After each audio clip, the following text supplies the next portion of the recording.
que tu peux élever Jésus?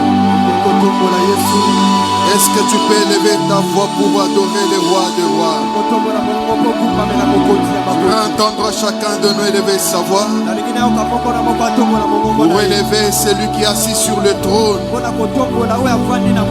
environné de gloire, entouré par les 4 êtres vivants, les 24 vieillards, les chérubins, les séraphins, qui sont en train d'élever son nom, qui se prosternent à tout moment, en train de dire qu'il est saint, qu'il est saint, qu'il est saint, il est digne d'adoration, il est digne de gloire, il est digne d'honneur, de magnificence et de la célébration. Est-ce que nous pouvons élever d'abord nos voix pour adorer le roi des rois? Au moment où nous sommes en train de l'adorer, sa gloire est en train de se manifester. Au moment où nous sommes en train de l'adorer, il est en train de dégager sa grandeur, il est en train de nous montrer sa grandeur, il est en train de nous montrer qui il est réellement. Est-ce que nous pouvons élever Jésus au-dessus de la magie, au-dessus de la sorcellerie, au-dessus de toutes les puissances des ténèbres, au-dessus de la magie de ta famille, au-dessus de la sorcellerie de ta famille? Est-ce que tu peux élever Jésus? Il est le roi des rois, il est le soleil levant, il est le soleil de la justice, il est l'alpha et l'oméga, il est notre bouclier, il est l'appui véritable, la colonne qui nous soutient, il est la colonne qui nous soutient, la boussole qui nous montre le chemin. Même au moment où nous sommes perdus dans les déserts de ce monde, il est celui qui nous montre le chemin. Il nous touche à la main. Et nous lui voici le chemin. Parce que lui-même est le chemin. Il est la vie. Est-ce que nous pouvons élever Jésus? Élève son trône. Il est l'agneau immolé. L'agneau qui a été immolé avant la fondation du monde. Il est digne d'adoration. Les anges l'adorent. Les anges l'adorent. Les chérubins l'adorent. Les séraphins l'adorent. Les 24 vieillards l'adorent. Il est digne. Il est digne. Il est digne. Il est digne. L'agneau a vaincu. L'agneau est digne. Nous pouvons l'élever. Élève Jésus. Élève l'agneau immolé. Élève le véritable. La Bible dit, nous savons que le Fils, il est venu, il nous a donné l'intelligence de connaître le véritable. Car nous sommes dans le véritable, en son Fils Jésus. Lui est Dieu véritable et la vie éternelle. Il est la vie éternelle. Nous célébrons son nom. Nous célébrons son nom au-dessus de toutes choses. Devant lui, tout genou fléchi. Devant lui, la maladie fléchie. Devant lui, la pauvreté fléchie. Devant lui, nos difficultés fléchissent. Devant lui, la sorcellerie fléchit. Jésus est digne. Jésus est digne. L'agneau est digne.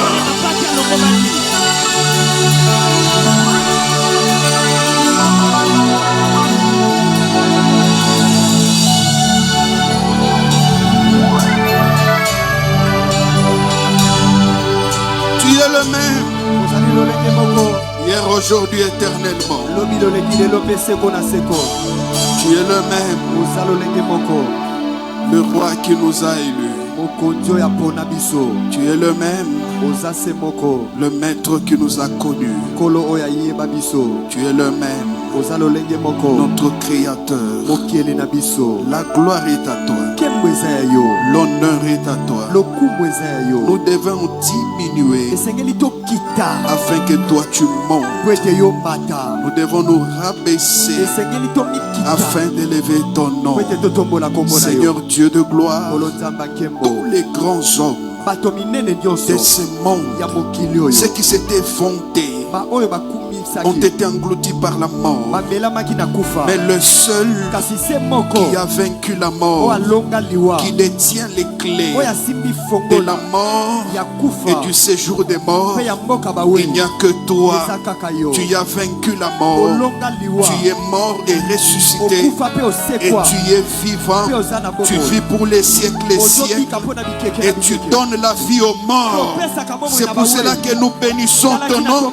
Et nous t'acclamons Jésus. Nous t'acclamons Jésus. Toi la bannière de notre victoire. Nous t'acclamons Jésus. Toi le soleil levant. Nous t'acclamons Jésus. Toi les lions de la tribu de Juda. Est-ce que je peux entendre les acclamations de l'église? Est-ce que nous pouvons acclamer le roi des rois? Est-ce que nous pouvons acclamer Jésus? Ce n'est pas un roi de ce monde. Ce n'est pas une autorité de ce monde, mais le créateur de toutes choses.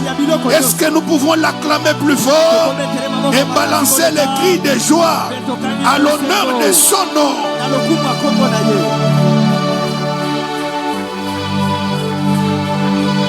Merci Père, nous sommes là pour toi et nous voulons t'écouter. Nous voulons que tu nous parles et que tu nous communiques ta pensée au travers de ta parole. Édifie chacun de nous. Il y a la vie dans ta parole, Seigneur. Et nous voulons qu'au travers de ta parole, que ceux qui étaient morts reprennent vie. Ceux qui étaient malades soient guéris. Ceux qui étaient tombés soient relevés. Éternel notre Dieu, ta parole est capable de guérir. Guéris tous ceux qui ont des blessures internes. Et nous voulons que tu nous orientes au travers de ta parole. Tu n'as jamais parlé en vain.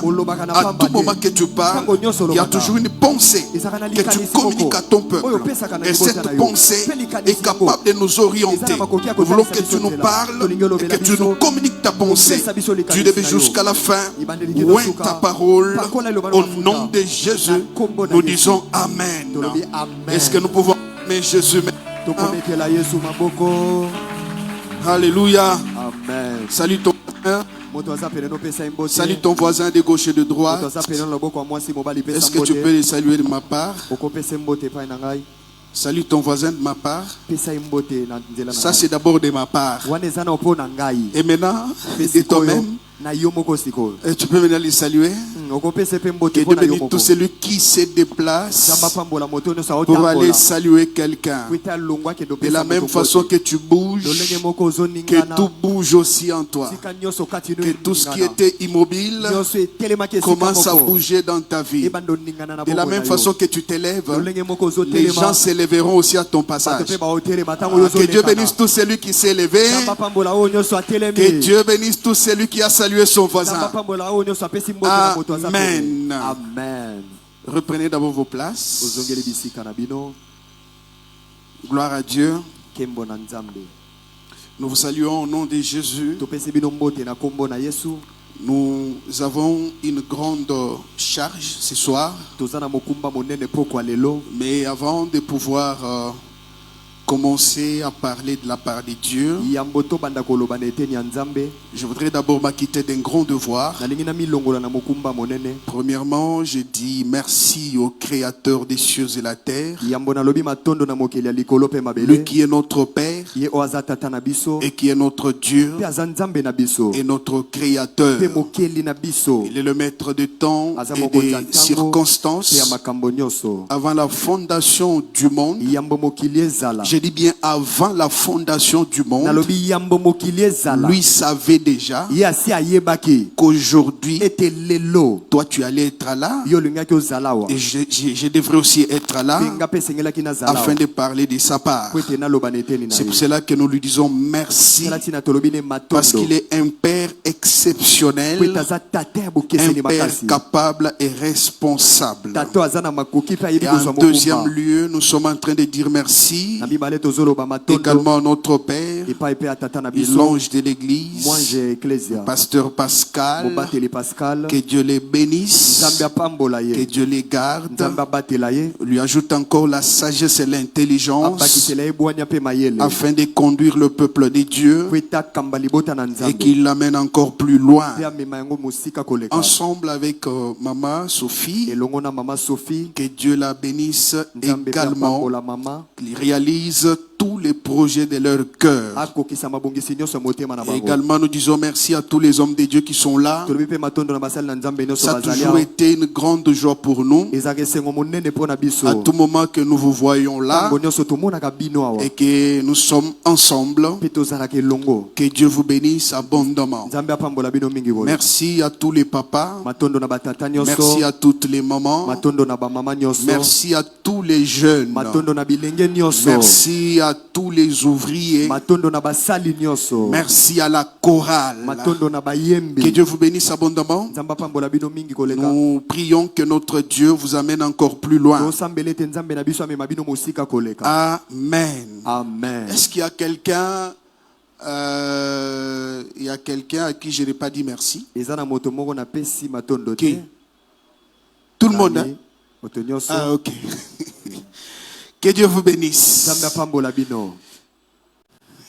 Je vous propose une portion de la parole de Dieu que nous allons lire rapidement et puis nous allons introduire le message de ce soir. Nous allons parler dans quelques minutes pour avoir aussi le temps de prier. Nous commençons avec notre premier texte. Nous sommes dans le Nouveau Testament. Nous lisons Luc chapitre 2e, versets 4 à 7. Là, je vous prie également de vous lever. Nous allons lire parce que c'est notre premier texte. Luc chapitre 2, versets 4 à 7. Il est écrit ce qui suit. Joseph aussi monta à la Galilée de la ville de... Vous y êtes? Vous y êtes? Qui ont leur Bible, s'il vous plaît? Qui ont leur Bible? Comme ça, la Bible imprimée. Qui en a? Ah oui, ah oui, ah oui, que Dieu vous bénisse. Ici? Ici? Soulève ta Bible. Ah oui, que Dieu vous bénisse. Là-bas? Que Dieu vous bénisse. Que Dieu vous bénisse. Alors, nous allons lire rapidement, même si vous avez des téléphones, je crois que vous avez des Bibles dans vos téléphones. Nous lisons. Joseph aussi monta de la Galilée, de la ville de Nazareth, pour se rendre en Judée, dans la ville de David, appelée Bethléem, parce qu'il était de la maison et de la famille de David, afin de se faire inscrire avec Marie, sa fiancée, qui était enceinte.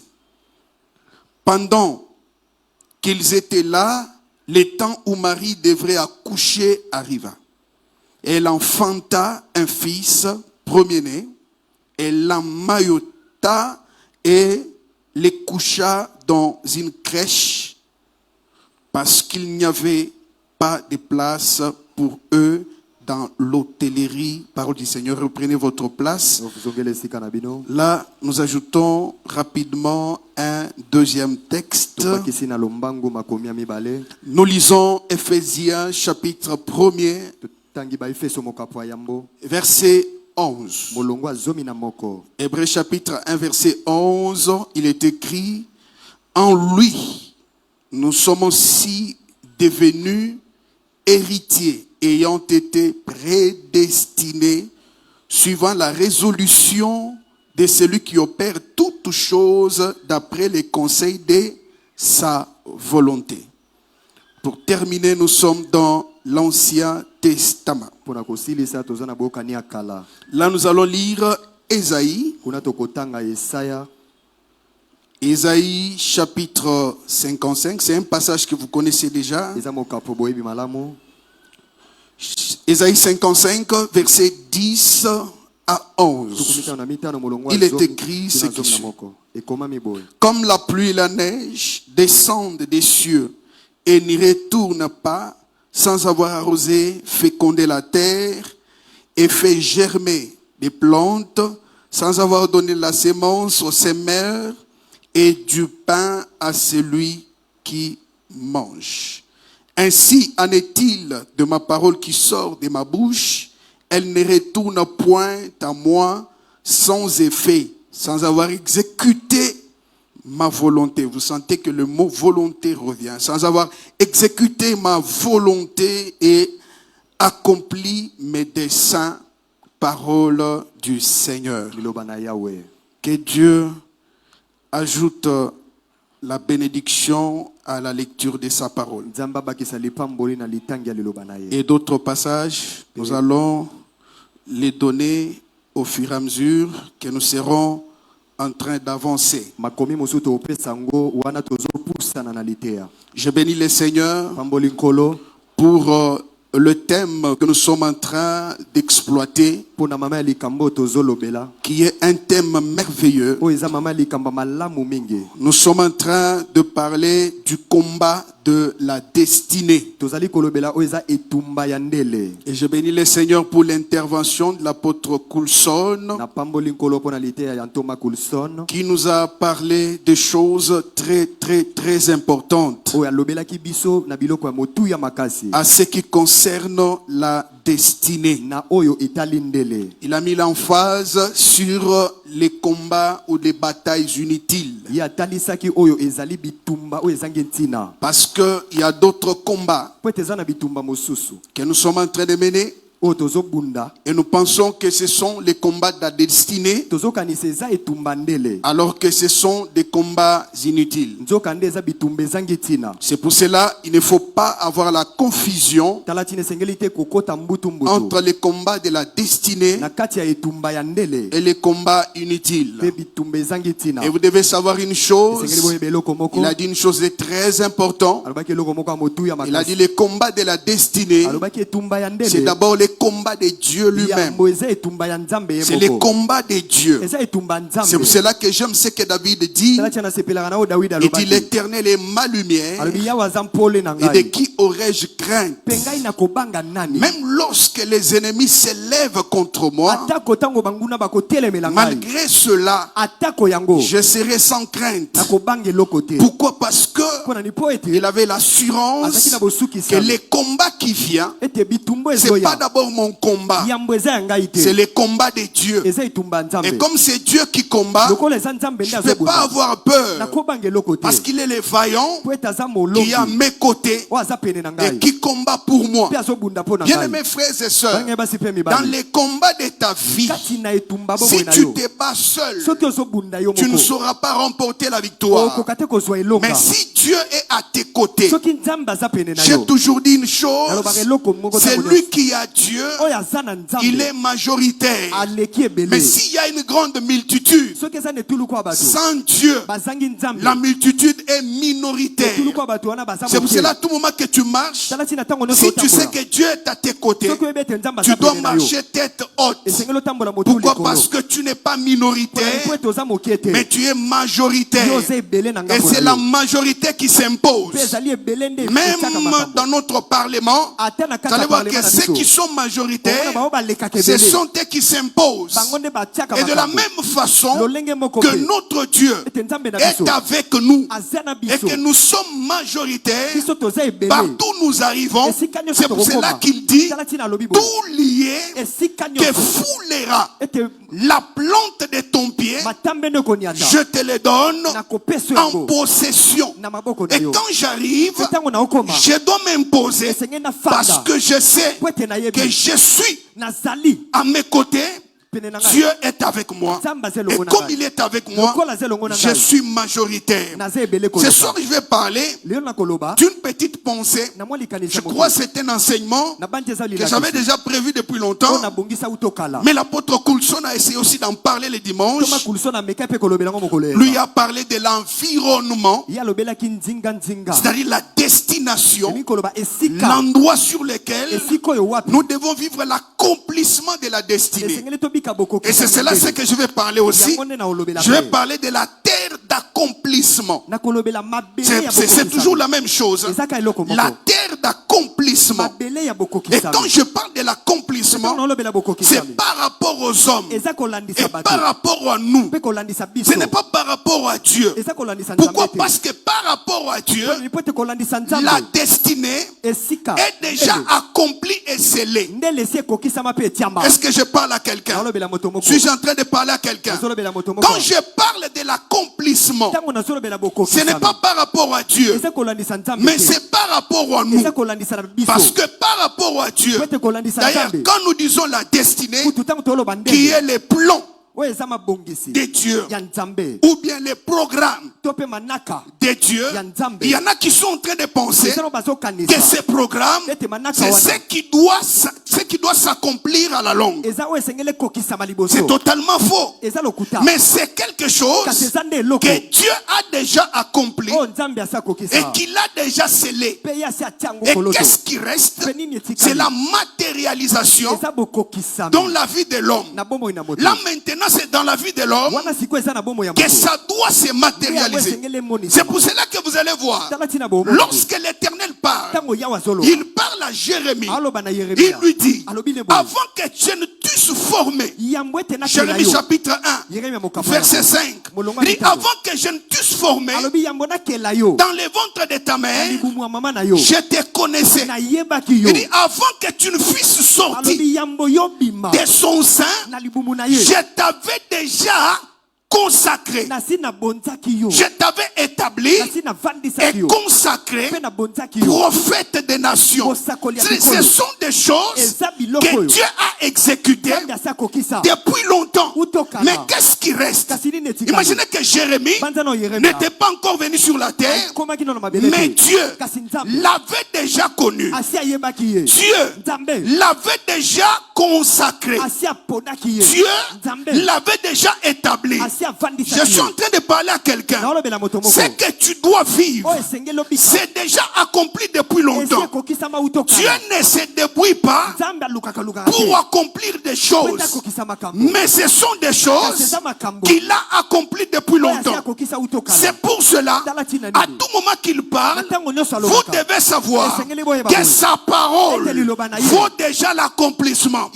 C'est pour cela qu'il parle en Ésaïe 55 que nous avons lu. Il dit de la même façon que la pluie et la neige descendent des cieux, ne peuvent pas s'arrêter sans arroser la terre et donner la semence au semeur et du pain à celui qui mange. L'Éternel dit, de même aussi, la parole qui sort de ma bouche ne retourne pas à moi sans exécuter ma volonté et accomplir tous mes desseins. C'est-à-dire, dans la parole que Dieu libère, dans cette parole, ce qu'il dit, c'est déjà la réalisation de ce qui est dans son cœur. Je suis en train de parler à quelqu'un. Dieu ne se débrouille pas pour ce que tu dois vivre, mais ce que tu dois vivre, c'est déjà établi, c'est déjà exécuté, c'est déjà accompli et scellé avant que tu ne viennes au monde. Je ne sais pas à qui je parle. Je ne sais pas à qui je parle. C'est pour cela, vous devez savoir, à tout moment, que Dieu nous révèle son plan. Donc ici, nous avons affaire à deux montagnes. La première montagne, la montagne de révélation. Et la deuxième montagne, la montagne d'accomplissement. L'accomplissement, j'insiste, pas par rapport à Dieu, mais l'accomplissement par rapport à nous. C'est-à-dire, lorsque Dieu vient nous révéler les plans qu'il a tracés pour nous, dans ses plans, il nous révèle le but de notre vie. C'est pour cela, vous devez être attentif à tout moment que Dieu vous parle. Il peut être en train de te révéler le but de ton existence sur la terre. Mais comme tu es distrait, tu ne captes n'écoutes pas et tu passes à côté. Et tu dois savoir que dans la montagne de la révélation à la montagne d'accomplissement, il y a tout un chemin à parcourir. Tu peux quitter un point A vers un point B. Et dans ces parcours, il y a des choses que nous pouvons vivre. Il y a des choses que nous pouvons expérimenter. Mais ce qui est important, c'est arriver à la montagne d'accomplissement. Ce qui est la terre d'accomplissement.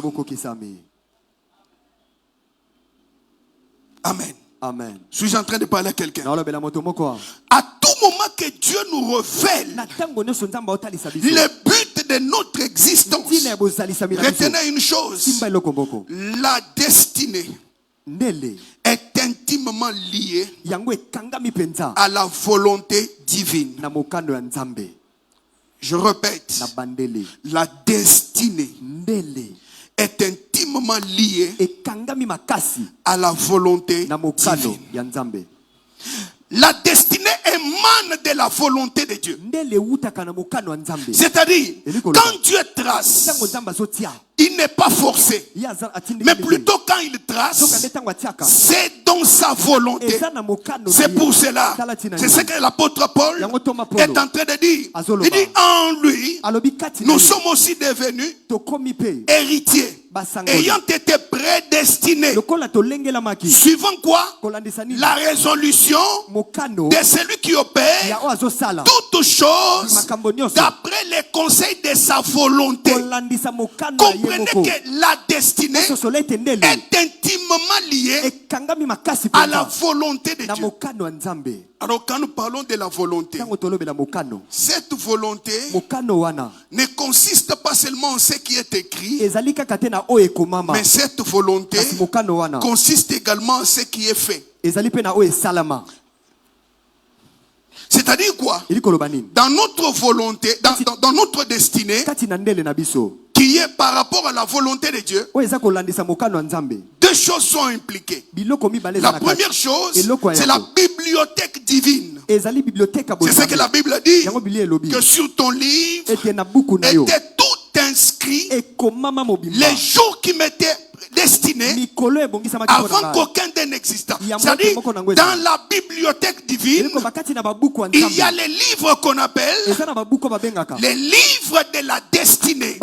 Et là, il y a nos destinées qui sont inscrites. Et ce n'est pas seulement ça. Il y a aussi un élément qui entre en jeu. C'est la main de Dieu. Alors que la main symbolise le travail. Cela veut dire quoi? Comme David dit en Psaume 31, verset 16, il dit que mes destinées sont entre tes mains. C'est-à-dire la main de Dieu qui est en train de travailler sur la destinée. C'est la même main qui l'a déjà accompli. Je suis en train de parler à quelqu'un. La main de Dieu est impliquée dans ta destinée. Alors lorsque la main de Dieu est impliquée dans la destinée, personne ne peut l'arrêter. Personne ne peut arrêter la main de Dieu. Et je parle encore dans les livres de Dieu. Ce qui est écrit, c'est ce que la main de Dieu a déjà exécuté. Il y a des choses qui entrent en jeu. C'est la bibliothèque divine et la main de Dieu à ce qui concerne la destinée de l'homme. C'est pour cela que je déclare au nom de Jésus, ta destinée ne sera pas un échec, mais ta destinée sera une réussite. Tu ne vas pas rater la cible, tu n'iras pas à côté, mais tu vas toucher la cible. Que les hommes ne le veuillent ou pas, que les hommes te bloquent, qu'ils mettent des coques en jambes, c'est comme l'eau qui coule.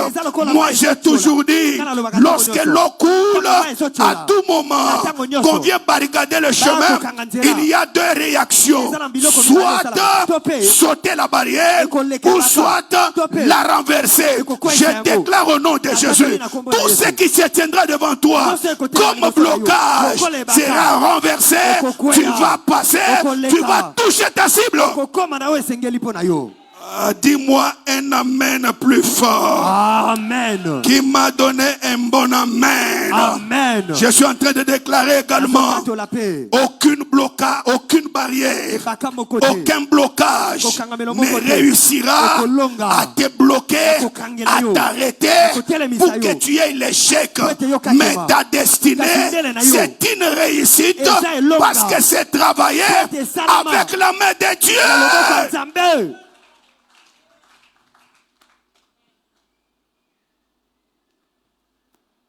Que Dieu bénisse quelqu'un. Que Dieu bénisse quelqu'un. Je dis que le Seigneur bénisse quelqu'un. Oh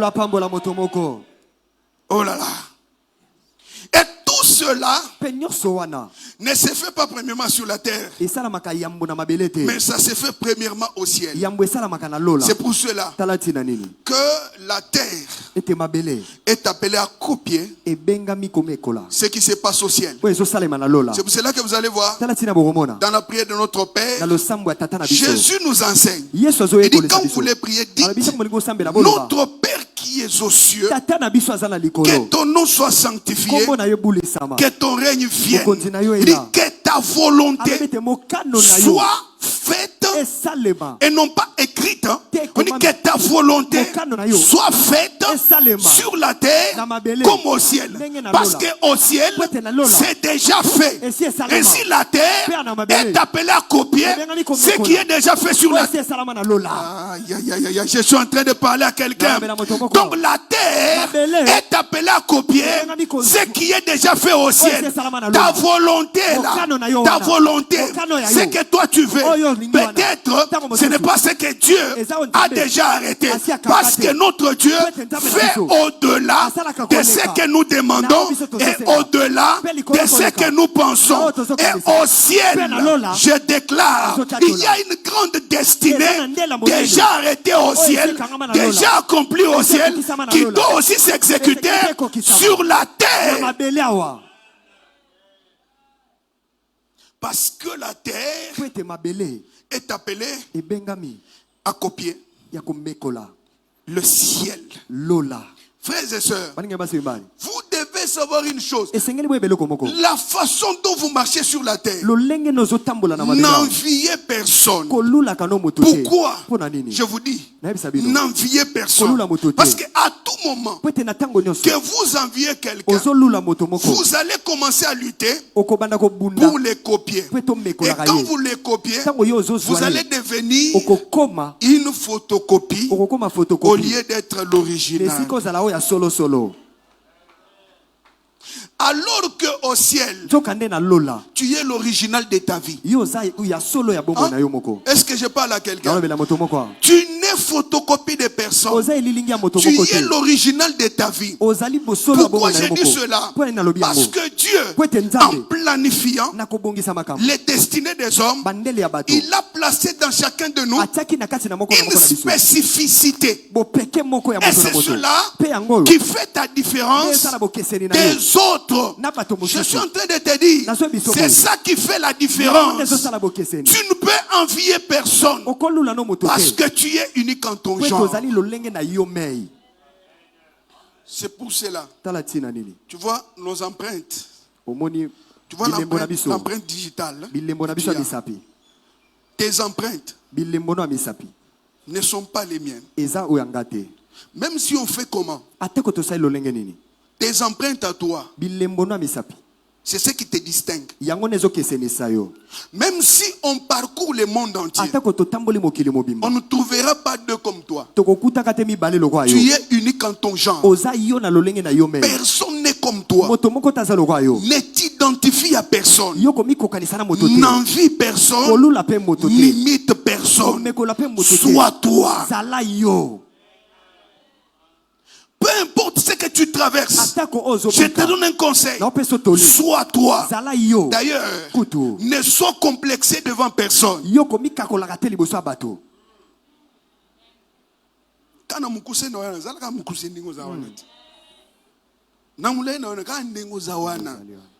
Tu es unique en ton genre.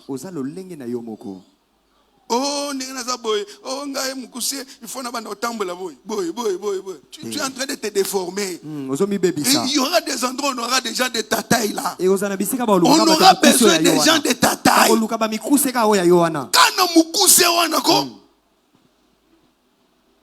Tu es unique en ton genre. Et c'est ça ce que Dieu a fait. Il a placé en chacun une spécificité. Et c'est ça qui fait que sa destinée soit particulière. Ta destinée est particulière parce qu'il y a une spécificité en toi. Écoutez-moi, avancez un peu. La Bible dit, en ce qui concerne Marie, elle était enceinte.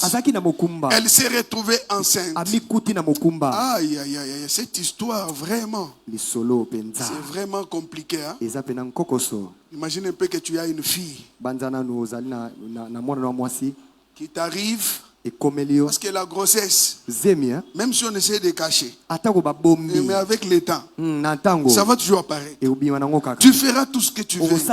Chercher des habits qui te servent, tout ce que tu veux là, pour que les gens ne remarquent pas. Mais ça va toujours se remarquer. C'est comme ça avec la destinée d'une personne. On peut tout faire, mais aussi longtemps que tu es en vie, tu finiras par apparaître. Tu y arriveras. Est-ce que je parle à quelqu'un? Je dis, malgré ce que les hommes peuvent faire, qu'ils mettent des crocs en jambes, qu'ils fassent des guet-apens, qu'ils fassent ce qu'ils veulent, mais ce que Dieu a déjà arrêté finira par se matérialiser.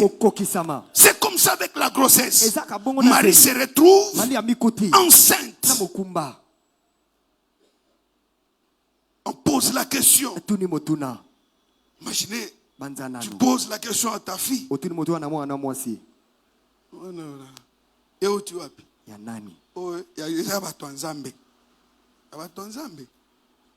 Donc, donc c'est quelque chose d'extraordinaire. C'est pour cela que j'aimerais dire à quelqu'un, ta destinée va étonner les hommes. J'ai dit que ta destinée va étonner les hommes. Ta destinée va faire tourner les têtes des hommes. La destinée de Marie a fait tourner les têtes des hommes. Ils commencent à se poser des questions, mais ils ne parviennent pas. C'est comme ça avec ta destinée. Ils se poseront des questions. Ils disent, mais lui là, sa famille n'est même pas connue. Lui là, il n'a même pas étudié. Lui là, on ne le connaît même pas. Lui là, aucun bagage intellectuel. Mais comment il est arrivé là? C'est la destinée. Ça fait tourner les têtes des hommes. Je suis en train de proclamer, je prophétise, ta destinée fera tourner les têtes des hommes. Ils se demanderont comment il est arrivé là-bas. On ne sait pas. Mais le problème c'est que l'Éternel utilise les voies qu'il veut et des moyens que les hommes ne connaissent pas. Mais Marie, qu'est-ce qui se passe? Oh. Mais ce que j'aime, c'est parce qu'il y avait une prophétie. Une prophétie qui touchait le monde entier. Écoutez-moi vous dire, vous devez faire attention. Vous n'avez pas droit à l'erreur.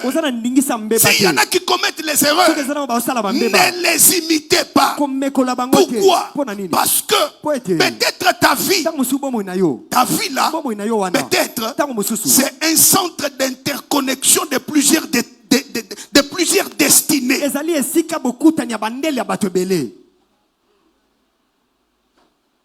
Peut-être tu te vois, tu es en train de te négliger. Tu n'es pas tout le monde. Tu dois faire attention. Souvent, les gens qui ont des grandes destinées, ce sont des gens qui ont aussi beaucoup d'interdits. Quelque chose peut être normal pour quelqu'un d'autre. Mais quant à toi, ça devient normal. Tout le monde pouvait raser la tête. Mais Samson, les rasoirs ne devraient pas passer par sa tête. C'est pour cela que vous devez faire attention. Quand tu vois tes amis, peut-être les garçons, en train de coucher avec les filles par-ci par-là, mais ce n'est pas toi. Toi, tu dois faire attention. Ne le fais pas parce que tes amis l'ont fait. Peut-être ton ami, sa destinée ne se limite qu'à lui-même. Mais quant à toi, ta destinée touche plusieurs personnes. Il y a les gens qui te regardent, qui doivent dépendre de toi. Ta destinée, c'est un centre de dépendance de plusieurs destinées. Je déclare au nom de Jésus, si les autres sont tombés, toi tu ne tomberas jamais. Tu resteras debout parce que plusieurs sont en train de t'observer. Il y a beaucoup de gens qui doivent dépendre de toi. Tu n'as pas droit à l'erreur. La prophétie est sortie concernant la Vierge. Alors Marie, tu devrais te garder vierge. Tu devrais te garder vierge. Marie, tu devrais te garder vierge. J'ai dit Marie, tu devrais te garder vierge. Je suis en train de t'informer. Pendant que les autres sont dans la compromission, pendant que les autres sont dans la fraude, pendant que les autres sont dans les mensonges, pendant que les autres sont dans l'impudicité, pendant que les autres sont dans des choses bizarres. Mais quant à toi, Marie, je t'informe, garde-toi vierge, parce que plusieurs personnes sont en train de dépendre de toi. Les saluts du monde entier devraient venir par Marie. Mais la condition, Marie devrait être une vierge. Parce que la prophétie a dit, une vierge deviendra enceinte et donnera un fils qu'on appelle Emmanuel. C'est pour cela que Marie devrait se garder vierge. Écoutez-moi vous dire. La Bible dit, une loi est venue de César qui a ordonné à ce qu'il y ait le recensement de tout son peuple. Et la Bible dit, Joseph a quitté Nazareth, ensemble avec sa fiancée, pour se rendre à Bethléem. Alors que Bethléem avait une promesse. Cette promesse devrait s'accomplir au travers de Marie. Je suis en train de te dire, j'insiste encore, il y a plusieurs personnes qui ont reçu des promesses, mais ces promesses-là, toutes leurs promesses doivent s'accomplir au travers de toi. C'est pour cela que tu n'as pas droit à l'erreur. Si tout le monde abandonne Dieu, mais toi n'abandonne pas. Si tout le monde trahit, mais toi ne trahis pas. Si tout le monde se retrouve dans des choses bizarres, mais toi ne sois pas dans leurs histoires. Et en ce moment-là, ce sont des choses que Dieu avait orchestrées. Il touche César.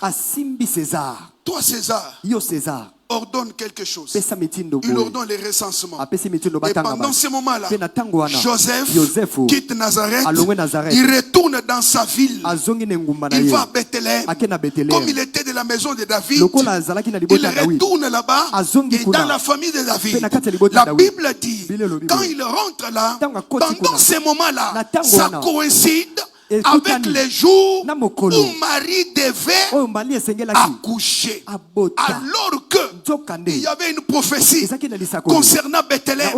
On dit, toi Bethléem, la moindre des villes de Judée, tu n'es pas certes le moindre. Pourquoi? Parce que de toi sortira le gouverneur. Et la Bible dit ceci. Et pendant ce moment-là, lorsqu'il ordonne, Et que Joseph et Marie arrivent là-bas à Bethléem. Écoutez-moi vous dire, la terre peut être hostile pour les autres, mais fertile pour toi. La terre de ta destinée, la terre d'accomplissement peut être hostile pour les autres, mais quant à toi, c'est fertile. Parce que imaginez un peu, si vous parlez à Elimelech, vous lui parlez de Bethléem et vous posez la question à Ruth, vous lui parlez aussi de Bethléem, est-ce qu'ils auront le même avis? Non. Parce que Elimelech va commencer à dire, s'il n'y avait pas la famine à Bethléem, je n'allais pas partir à Moab. Et si je n'ai pas parti à Moab, je n'allais pas mourir là-bas, et moi et mes enfants. Mais Ruth, quant à elle, elle s'est dit, si je n'étais pas allé à Bethléem, je n'allais pas croiser Boaz. C'est pour cela que je dis à quelqu'un, la terre d'accomplissement de ta destinée peut être hostile pour plusieurs, mais quant à toi, c'est une terre fertile. Je déclare au nom de Jésus, ce qui a tué les autres ne te tuera pas. Ce qui a englouti les autres ne t'engloutira pas. Je peux aller encore plus loin. Lorsque nous voyons le fleuve Nil, pendant le fleuve Nil, pendant ces moments-là, on jetait les enfants dans le fleuve, et le fleuve était devenu comme un cimetière. Mais quant à Moïse, le fleuve qui engloutit les autres, c'était un lieu de rencontre avec la fille de Pharaon. Je déclare au nom de Jésus, ce qui a tué les autres ne va pas te tuer. Ce qui engloutit les autres ne va pas t'engloutir. Si Kinshasa est une terre hostile pour les autres, mais quant à toi, c'est la terre fertile. La moisson divine, c'est la terre fertile. J'ai dit la moisson divine, c'est la terre fertile. Ceux qui veulent aller les ailer, parce que pour eux, ils voient que c'est la terre hostile. Mais quant à toi, reste scotché, parce que c'est la terre fertile pour toi.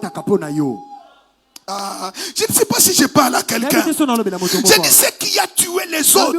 Si le fleuve Nil en Égypte a tué plusieurs enfants, imaginez une mère, parce que la loi était sortie, tous les garçons qui devraient naître, on devrait les jeter dans le fleuve.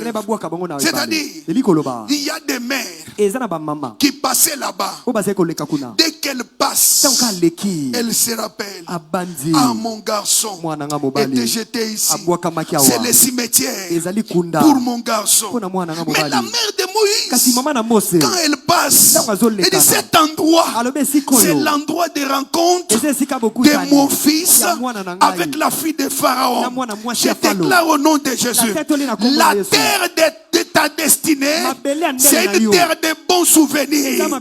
J'ai dit c'est une terre de bons souvenirs. S'il y a de mauvais souvenirs pour les autres, mais quant à toi, il n'y aura que de bons souvenirs. Il n'y aura que de bons souvenirs. J'ai dit il n'y aura que de bons souvenirs. Lorsqu'ils arrivent, pendant ces moments-là, la Bible dit, le temps où Marie devrait accoucher arrive. Voilà. Alors qu'il y avait une prophétie. Toi, Bethléem. Alors la prophétie de Bethléem et la prophétie de Marie devrait s'accomplir pendant ces moments-là. Et directement, Marie a accouché. Marie accouche. Où c'est? À Bethléem. En toi, il y a des grandes destinées. Mais ces destinées-là, ne peuvent s'accomplir que sur la terre d'accomplissement. Parce que c'est ce que Dieu a déjà arrêté. Aussi longtemps que tu n'es pas sur le bon endroit, là où les choses devraient s'accomplir, tu peux te battre de plusieurs manières et rien n'arrivera. Mais aussi longtemps que tu as déjà compris quelque chose, que moi, quand j'arrive sur mon lieu d'accomplissement, il y a quelque chose qui va se faire. Tu vas commencer à travailler pour y arriver. Amen. Amen. Bethléem. C'était un lieu d'accomplissement. Pendant que je parle, je ne connais pas ton Bethléem.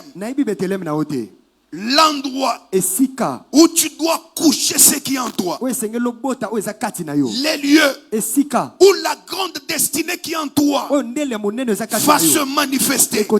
C'est ça ton Bethléem. Je parle à quelqu'un. Ton Bethléem à toi peut-être Bandundu. Ton Bethléem à toi peut-être Kinshasa. Ton Bethléem à toi peut-être les États-Unis. Ton Bethléem à toi peut-être Canada. Ton Bethléem à toi peut-être la France. Ton Bethléem à toi peut-être Lubumbashi.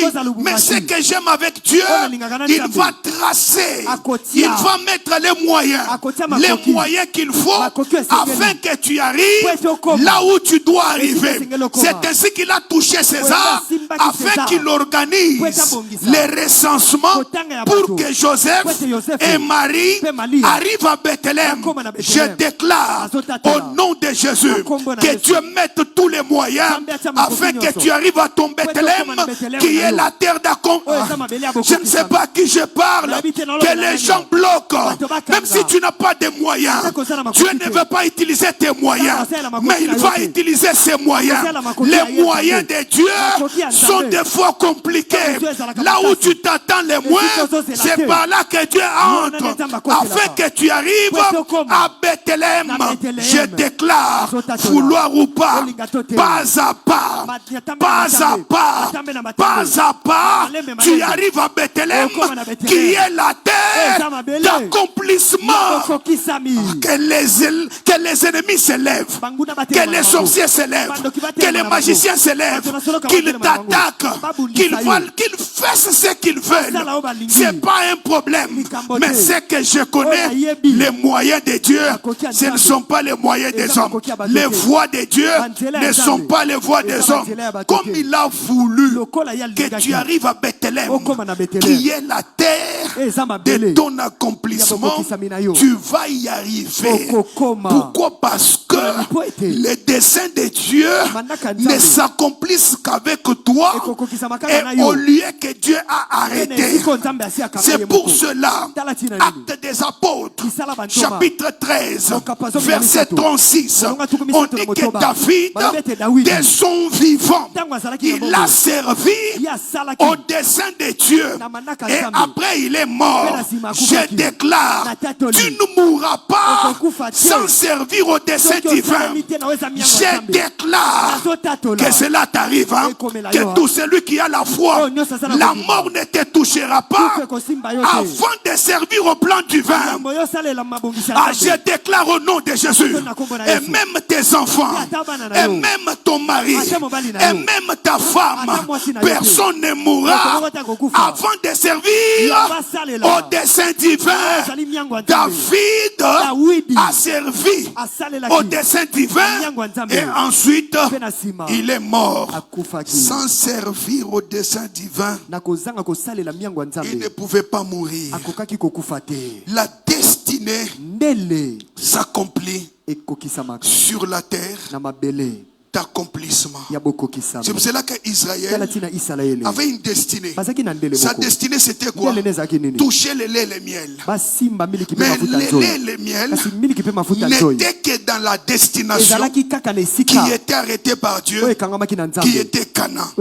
Aussi longtemps que Israël n'était pas entré en Canaan, il pouvait faire plusieurs années dans le désert, manger la manne, manger l'écaille. Ça ne suffisait pas parce que la destinée n'était pas manger la manne. La manne, c'était juste l'accompagnement pendant les parcours. Je déclare au nom de Jésus, durant les parcours, que Dieu te donne la manne. Mais la manne n'est pas le lait et le miel. Parce que le lait et le miel, ce n'est que dans la destination. Quand tu vas entrer en Canaan, toucher le lait et le miel, c'est ça la destinée. Je déclare au nom de Jésus que Dieu mette à tes côtés des hommes qui sont comme des provisions, qui vont t'aider pendant les parcours pour te donner la manne. Ils te donnent la manne, ce n'est pas ce qu'il te faut, mais c'est en attendant. Parce que ce qu'il te faut, c'est le lait et le miel. Alléluia. Au nom de Jésus, je proclame, pendant que tu marches, c'est dur, tu avances quand même, ça ne va pas, mais tu avances quand même. Pourquoi? Parce que il y a la manne. La manne, c'est quoi? Ce sont des choses qui nous arrivent, on se pose des questions, mais qu'est-ce que c'est ça? On ne connaît pas. Ce sont les miracles de Dieu. Je déclare que les miracles t'accompagnent, que les miracles t'accompagnent, que les miracles t'accompagnent. Qu'est-ce que c'est ça? C'est la manne. Mais la destinée, ce n'est qu'en Canaan. Quand tu vas manger le lait et le miel, c'est ça ta destinée. Tu ne mourras pas sans toucher à la destinée. Que Dieu t'accompagne jusqu'en Canaan. Que Dieu t'accompagne jusqu'à dans la terre d'accomplissement de ta destinée.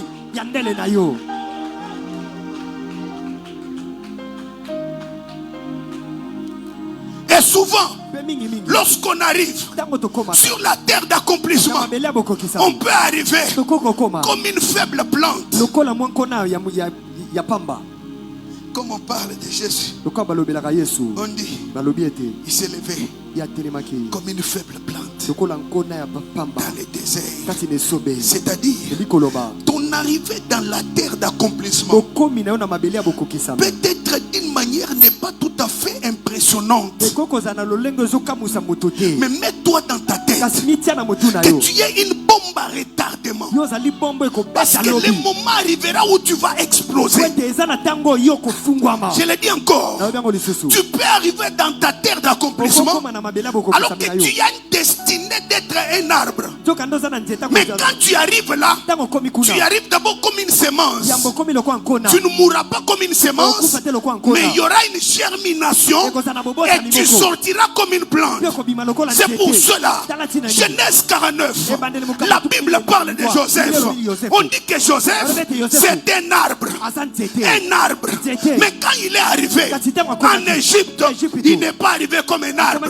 C'était comme une semence. Pourquoi? Parce qu'en arrivant, il est arrivé comme un prisonnier, comme un esclave, quelqu'un qui souffrait. Alors que la semence est appelée à souffrir dans les sols, pourrir dans les sols. Mais après quoi, il y aura germination. Je déclare, sur ta terre d'accomplissement, tu peux y arriver d'une manière qui n'est pas impressionnante. Mais mets-toi en tête, tu es une semence qui va germer afin de donner un arbre. Je déclare ta destinée. Aïe, aïe, aïe, aïe.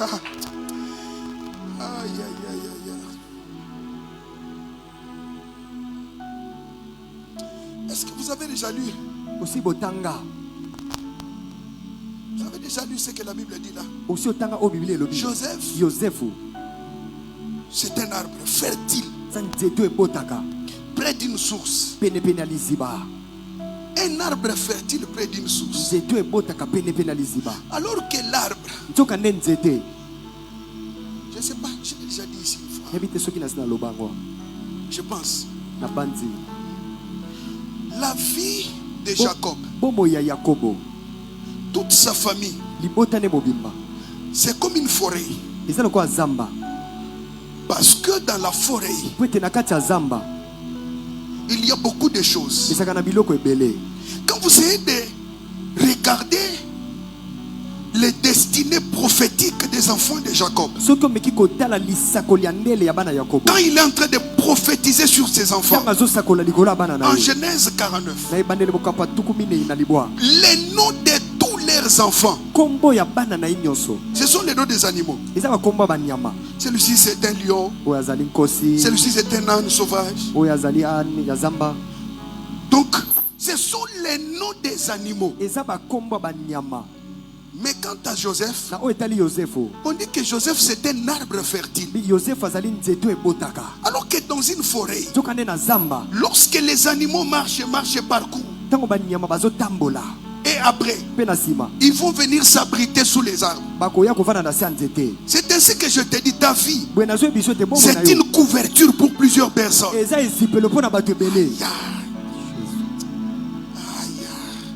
Ils ne comprennent pas. Ils ne comprennent pas. On dit que Joseph, c'est un arbre fertile. Mais voilà que lorsqu'il est arrivé en Égypte, il n'est pas arrivé comme un arbre.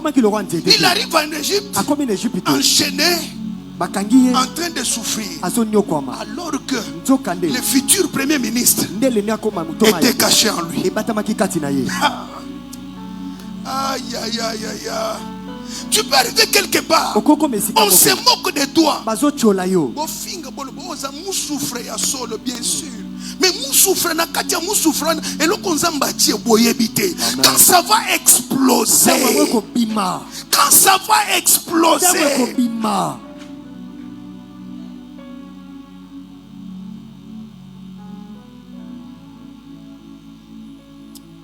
écoutez. Vous savez Esther, la reine Esther, lorsqu'elle est arrivée, elle n'est pas arrivée comme une reine du coup. Mais quand elle est arrivée, elle était comme une fille là, prise captive. Mais dans cette fille qui a été prise dans la captivité, c'est caché la royauté. C'est caché la royauté. Je te donne un conseil. Écoutez-moi maintenant. Écoutez-moi maintenant. Là, je donne un conseil à quelqu'un. Est-ce que tu m'as écouté? Tends maintenant tes oreilles. Même si tu étais en train de somnoler, écoute-moi. Dans la vie, ne regarde pas les apparences.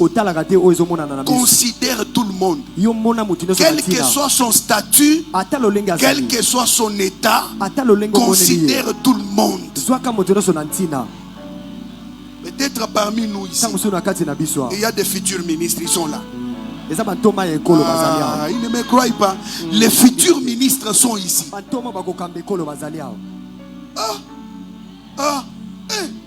Est-ce qu'ils sont là? Est-ce qu'ils sont là? Est-ce qu'ils sont là? Est-ce qu'ils sont là vraiment?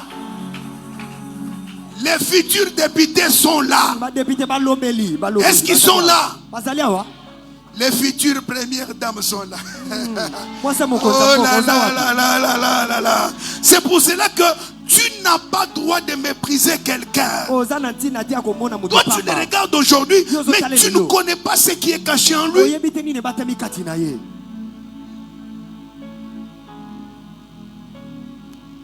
Golgotha n'était pas un lieu d'élimination. N'était pas un lieu d'élimination, mais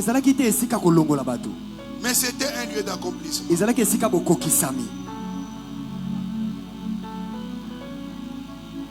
Là où les autres regardent et voient un calvaire, une souffrance totale, mais ce que Dieu a caché dans cet endroit-là pour toi, c'est ce que toi tu dois vivre. Parce que c'est au travers de Golgotha que la vie a été répandue au monde. La vie de Christ. Je vais terminer. Il y a ceci. Pour arriver à la terre d'accomplissement, il nous faut deux choses. La première chose, il faut avoir la sensibilité spirituelle. Parce que Dieu parle. Ce que je trouve bizarre, c'est quand les enfants de Dieu, quand ils voient Dieu parler, ils trouvent ça extraordinaire. Frère, Dieu parle. Ce n'est pas extraordinaire. Oh, parce que le prophète a parlé, le prophète a... Tu trembles parce que le prophète a parlé. C'est normal, Dieu parle. Dieu parle à ses enfants. C'est ce qu'il y a de normal. J'aime parler à mes enfants. Dieu aussi parle à ses enfants. C'est tout à fait normal. Le problème, c'est quoi? Il faut avoir la sensibilité. Quand Dieu te dit, quitte ici, va là-bas, il faut y aller. C'est en allant là que tu vas arriver dans ta terre d'accomplissement. La deuxième chose, c'est l'obéissance. Frère, l'obéissance même dans des petites choses. Dieu aime l'obéissance. Quand tu te laisses à lui, tu t'abandonnes à lui. Tu dis, Seigneur, c'est tout ce que tu veux que je vais faire. C'est en ce moment-là que tu vas plaire à Dieu. Et c'est en ce moment-là que Dieu te conduira jusqu'à dans ta terre d'accomplissement. Prenez le cas de Joseph. Une simple chose. Son père lui dit, va voir tes frères et prends ses nouvelles. Lorsqu'il part, il a obéi. Juste cet acte-là d'obéir dans des petites choses. C'est alors qu'il est allé, on l'a attrapé, on l'a vendu, il est allé en Égypte, et là en Égypte, il est devenu premier ministre parce qu'il a obéi. Prenons le cas de David. Seulement son père lui a dit, mon fils, va prendre les nouvelles de tes frères, va les voir. Il part. En arrivant là, il trouve Goliath en train d'insulter. Il s'engage, il tue Goliath, il devient roi. L'obéissance. Saül lui-même, son père lui a dit, va chercher les ânesses qui sont perdus. Les années représentent quoi? Ça ne vaut pas la vie d'une personne. Mais il a obéi, il est parti, et en allant, il croise Samuel, qui est loin pour roi. Il devient le tout premier roi en Israël. L'obéissance. Est-ce que tu obéis à la voix de Dieu? Est-ce que tu obéis à la parole de Dieu? Est-ce que tu fais ce que Dieu te dit de faire? Parce que toi tu attends seulement que l'ange Gabriel vienne vers toi d'un vol rapide. Il s'est dit, je suis l'ange Gabriel, je me tiens à la droite de Dieu et je suis venu te voir afin de te dire, il faut arrêter les mensonges. C'est en ce moment-là que tu arrêtes. Non frère, seulement la façon dont je suis en train de te parler, c'est Dieu qui te parle au travers de moi. Il te dit, arrête cette vie-là, ce n'est pas une bonne vie. Songi songi na we leki. Kanza menem toi c'est tika songi songi. Tu aimes trop te mêler dans les histoires des autres, ce qui ne te concerne même pas. Attends. Quand tu vas parler de l'histoire de quelqu'un qui ne te concerne pas et tu commences à parler à tout le monde, qu'est-ce que tu vas bénéficier? Ça va t'aider en quoi? Ça va t'édifier en quoi? Ça va te donner quoi? C'est ce qui va faire que tu prennes sa place. Tu n'auras même pas sa vie. Tu ne deviendras pas comme lui. Alors ne vous mêlez pas dans les histoires des autres. Moi j'ai parlé, même si tu t'énerves, j'ai parlé. Tu te fâches parce que tu connais que c'est ça ta vie. Tu aimes trop parler des autres. Biloba loba.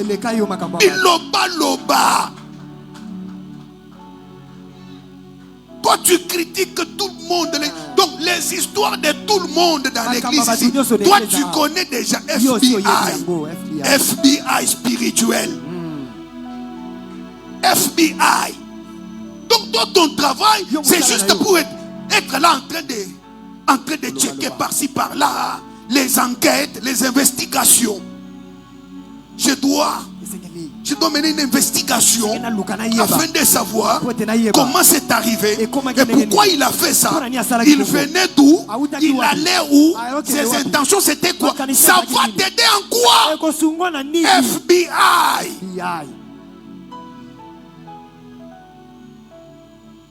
Yebisa cause la FBI était. Cause la FBI était. Yebisa sali sembla. Yebisa cause la FBI était. Cause la FBI était. Yebisa les sous cause la FBI était. Cause la FBI était.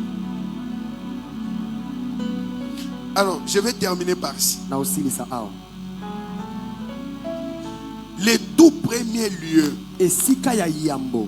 d'accomplissement de nos destinées, c'est en Jésus-Christ. Je parle à quelqu'un. Les tout premiers lieux d'accomplissement de nos destinées, c'est en Jésus-Christ. De Corinthiens chapitre 1 verset 19 à 20. Et là nous allons comprendre que c'est en Jésus-Christ qu'il y a l'accomplissement de tout ce que Dieu a tracé et planifié, tout ce qu'il a dit pour nous. Pourquoi? Parce que Jésus, il est le point de convergence de l'histoire de l'humanité. Parce que Jésus, il est le point central du plan de Dieu. Parce que Jésus-Christ, ce n'est qu'en lui que s'organisent des meilleures rencontres. C'est pour cela, tel que nous sommes ici, les Katangais sont là. Tel que nous sommes là, les Kivusiens sont là. Tel que nous sommes là, les Kassaïens sont là. Tel que nous sommes là, les vrais Kinois sont là. Ce sont des rencontres, mais en Jésus-Christ. C'est pour cela qu'en Jésus, il n'y a pas de tribalisme. En Jésus, nous sommes frères et sœurs. Nous formons la famille. Et nos destinées s'accomplissent en Jésus-Christ. Parce que la Bible dit, tout a été créé en lui, par lui et pour lui. Il n'y a qu'en Jésus que ta destinée a été fondée, a été organisée, a été aussi accomplie. Je déclare au nom de Jésus que tout celui qui est en Jésus, ta destinée c'est une réussite.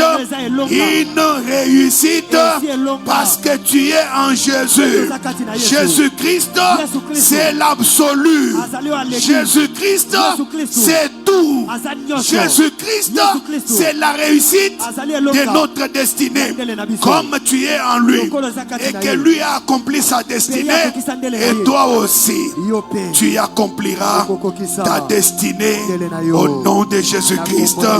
Au nom de Jésus-Christ, je voudrais que tu te lèves. Lève-toi, nous allons prier. Nous allons dire à Dieu, je me présente devant toi pour obéir à tout ce que tu me dis, afin que j'arrive dans la terre d'accomplissement. Élève maintenant ta voix. Tu commences à prier. Est-ce que tu peux élever ta voix? N'attends pas qu'on t'exhorte pour la prière, parce qu'il s'agit de ta vie. Est-ce que tu peux élever ta voix pour commencer à prier? Je peux entendre la voix de quelqu'un? Est-ce que je peux entendre la voix de quelqu'un? Est-ce que quelqu'un peut-il élever sa voix? Que celui qui est assis s'élève s'il vous plaît. Que tout celui qui est assis se tienne debout. debout. Je voudrais que tu pries avec vivacité. Tu es en train de prier pour ta fille. Tu dis, Seigneur, je me présente devant toi. Je sais que tu as des meilleurs plans pour ma vie. Alors cela demande à ce que je sois sur la bonne terre. La terre d'accomplissement. Et je suis prêt à obéir pour aller partout où tu m'envoies. Élève maintenant ta voix. Commence ta prière. Prions au nom de Jésus. Prions au nom de Jésus. Prions au nom de Jésus. Est-ce que tu peux élever ta voix? Est-ce que tu peux prier comme il faut sans regarder ton voisin? Tu peux prier s'il vous plaît. Prions au nom de Jésus. Merci Adonai notre Dieu. Oui, nous sommes là pour toi. Nous ne sommes pas venus pour un nom. Nous savons que il y a des choses que tu as tracées et accomplies pour nos vies. Et cela demande à ce que nous puissions être sur la terre d'accomplissement. Seigneur, nous obéissons à tout ce que tu nous dis. C'est pour cela que nous demandons que en ce moment tu nous fasses grâce. Tu nous fasses grâce. Parce que nous voulons obéir à tout ce que tu nous dis. Mon Dieu, mon roi, chacun de nous a une destinée, une grande destinée, une destinée meilleure. Mais pour que cela s'accomplisse, il faut que nous puissions t'obéir. Nous te prions pendant ce moment. Donne à chacun de nous un cœur obéissant, un cœur obéissant, afin qu'on soit en mesure d'obéir, Seigneur, à tout ce que tu nous dis. Manifeste-toi, Dieu de grâce, Dieu de gloire, Dieu de bonté, Dieu des armées. Fais-nous grâce afin que nous puissions obéir à ce que tu nous dis. Jésus. Et ton Dieu.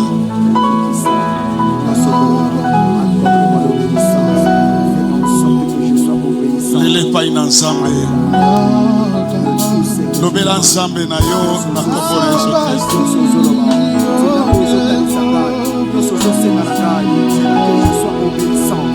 Tout s'accomplit en Jésus-Christ. C'est Jésus, la terre fertile. C'est Jésus-Christ, le lieu d'accomplissement de toute promesse. Et ton Dieu, au nom de Jésus-Christ.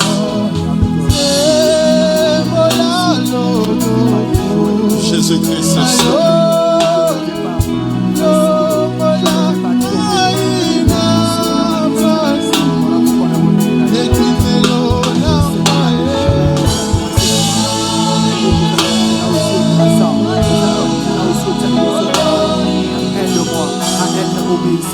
Nous avons ainsi prié au nom de Jésus-Christ. Est-ce qu'on peut maintenant acclamer pour Jésus? On peut acclamer pour le Seigneur. Que Dieu te bénisse, toi qui acclames. Que Dieu te bénisse, toi qui acclames. Amen. Zamba Pambola Momunaye, Pasteur Josué, pour un message qui toque, j'ai aimé sa conclusion. Tout s'accomplit en Jésus-Christ. C'est Jésus la terre fertile, le lieu d'accomplissement de toute promesse. Amen. Simbaskoli bonzanayo, tolingi to pambola nzambe na biso, kitungo yo pasteur Martin Simi kitunga en 10e, ba kitunga mususu kitunga na biso offrande ordinaire to pusani pendant que balanga nzo bazako kamba biso to ko pambola nzambe.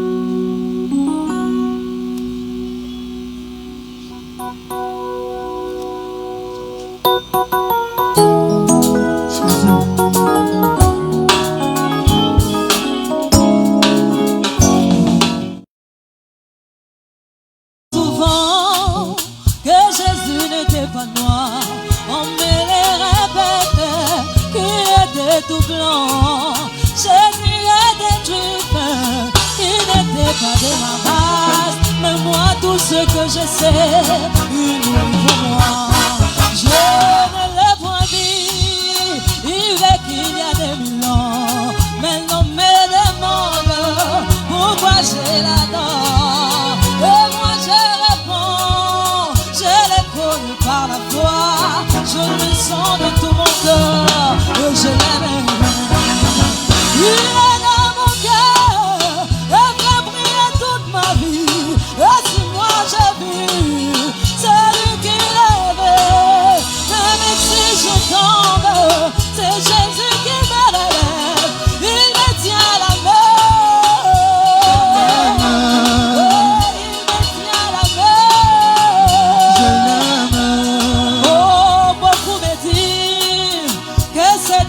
Galilée n'avait rien promis, tu devais venir bientôt des 1000 ans. Quand est-ce qu'elle reviendra? Mon âme elle est témoignée, ça s'accomplira. Mais mon âme témoigne qu'il vient bientôt. C'est ton Père Jésus, Jésus de la croix, il est au-dessus, il ne peut il me tient la main. Je l'aime. Oh, il me tient la main. Je l'aime. Il me tient la main. Je l'aime. Il me tient. Je l'aime. Il me guide dans les sentiers de la vie. Je l'aime. Oh, il me tient la main.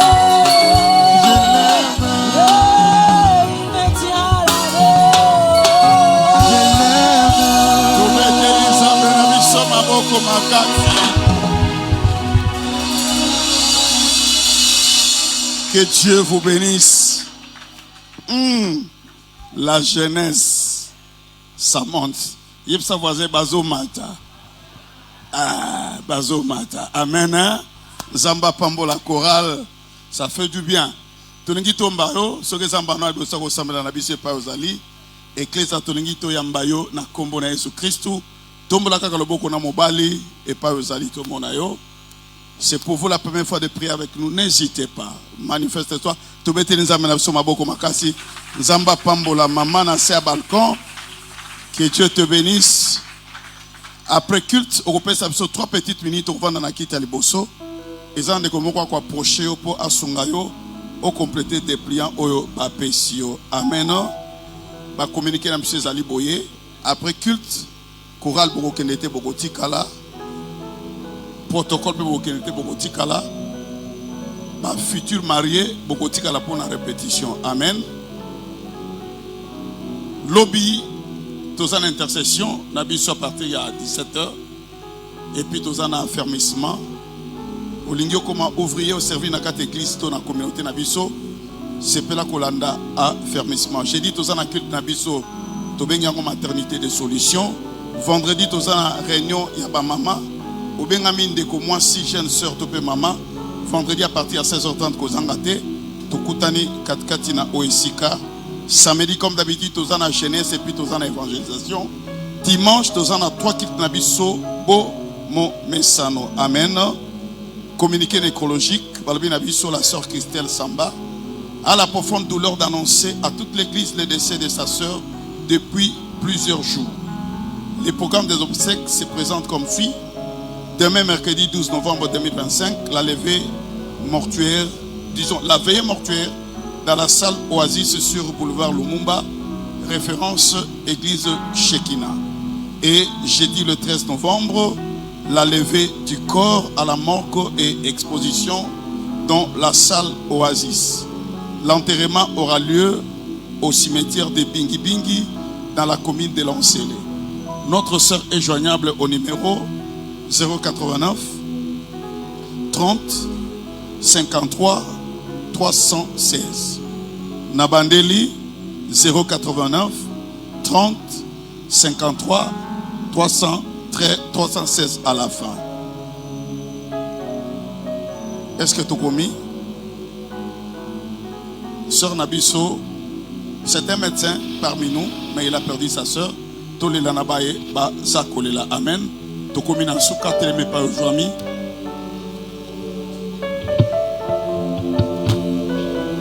S'il te plaît, au télémé pas aux alliés.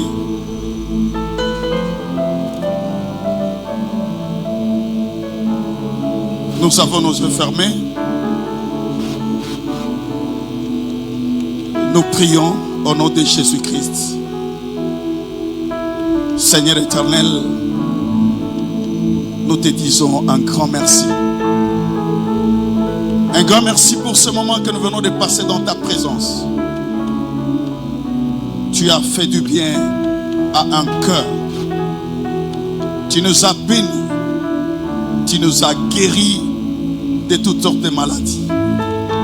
Père éternel, merci parce que dans ta parole, il y a la vie.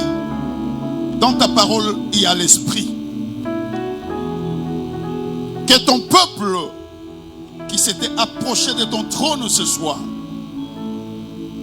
maintenant que nous voulons rentrer, nous te prions, éternel notre Dieu, rentre avec nous.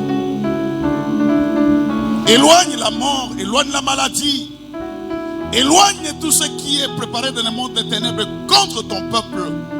Et cela au nom puissant de Jésus-Christ. Bien-aimés, notre prière de ce soir est que l'Éternel Dieu vous accompagne chacun à son domicile. Voilà pourquoi nous disons, allez dans la paix du Seigneur.